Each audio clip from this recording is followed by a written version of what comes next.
Dilution is the process of adding more solvent to a solution with the purpose of decreasing the concentration.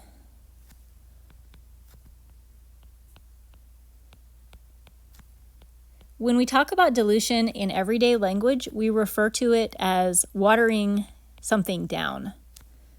For example, imagine that you made a pitcher of Kool-Aid and it tasted delicious, and then you just randomly added some more water to your Kool-Aid. We would call that watering it down.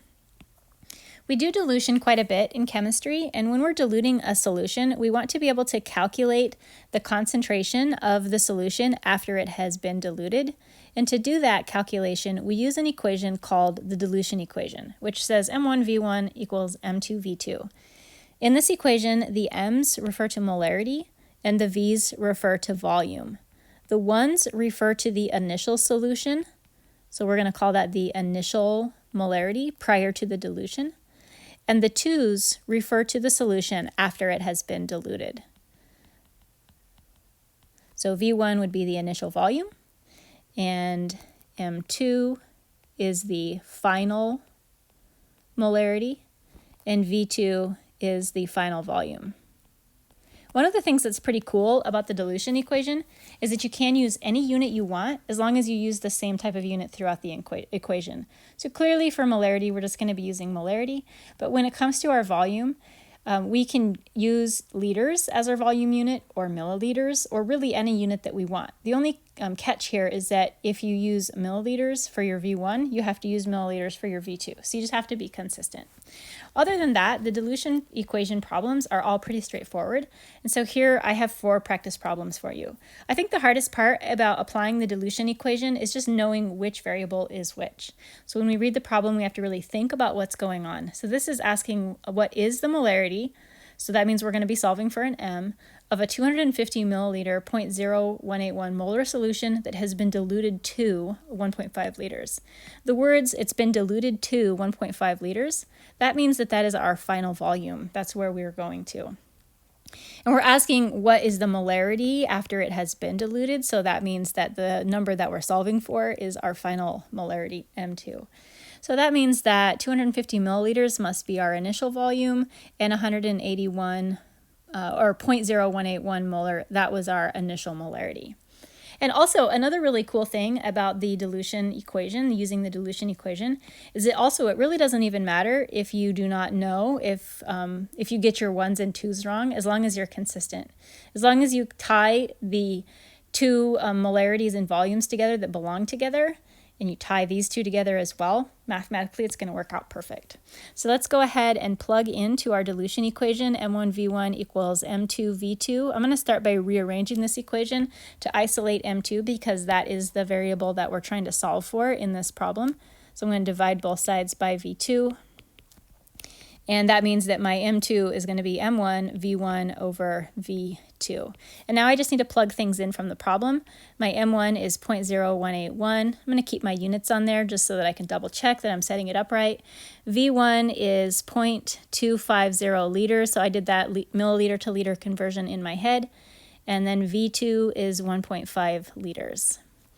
And then all we have to do is get the calculator out. Having the units on this problem just is a way of double checking that it has been set up correctly. 0.0181 times 0.25 divided by 1.5. It looks like we have a final molarity that is very small. It makes me think that maybe I hit a button wrong somewhere.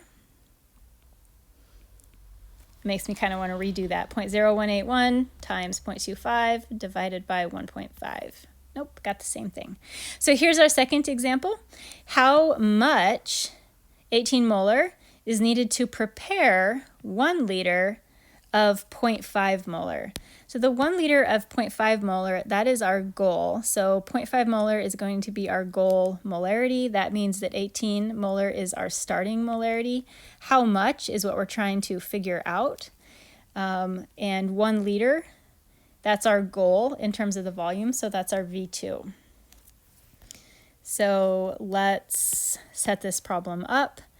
M1V1 equals M2V2. And here we're trying to solve for V1, so that means we want to divide both sides by M1, and we can plug in our M2, which is 0.5 molar, our V2, which is 1 liter, and our M1, which is 18 molar. And again, the hardest part with these problems is knowing which variable to attach to which number. 0.3 liters is how much we need.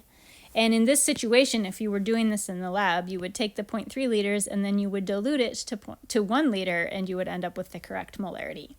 Let's look at a couple more examples. Our next problem says that we have 2.5 liters of a solution, and they are diluted to 3.25. What is the new molarity?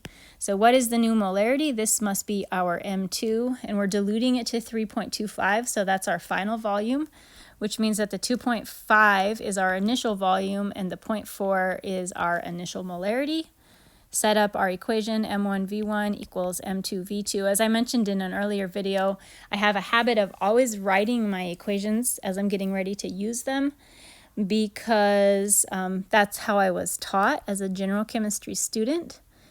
That was a way that I learned to help me memorize all of these equations. So we are solving for M2, which means we want to have our equation set up in this format.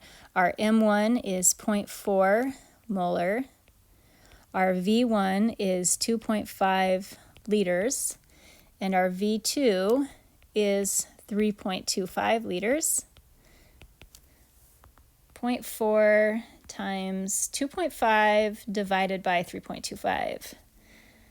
Our molarity is 0.308. Then we have one more example. What volume of 8.35 molar is needed to make 500 milliliters of a 1.75 solution? So we're trying to make this solution. That means 500 milliliters is what we're ending with, and 1.75 molar is what we're ending with. So the 8.35 must be our initial, and what volume is what we're trying to figure out. M1V1 equals M2V2. We're trying to solve for V1, so we want to divide both sides by M1. And then we can plug in M2, which is 1.75. V2, 500 milliliters. Remember, I told you it's okay to use milliliter unit here, or any volume unit that you want, as long as you're consistent with that unit. M1 is 8.35 molar. 1.75 times 500 divided by 8.35, and so we get 105 milliliters. And so hopefully that's enough practice for this. There really isn't a way to make these problems tricky. They're all pretty straightforward. As long as you know how to assign the 4 variables, then you should have no problem solving any of these types of dilution questions.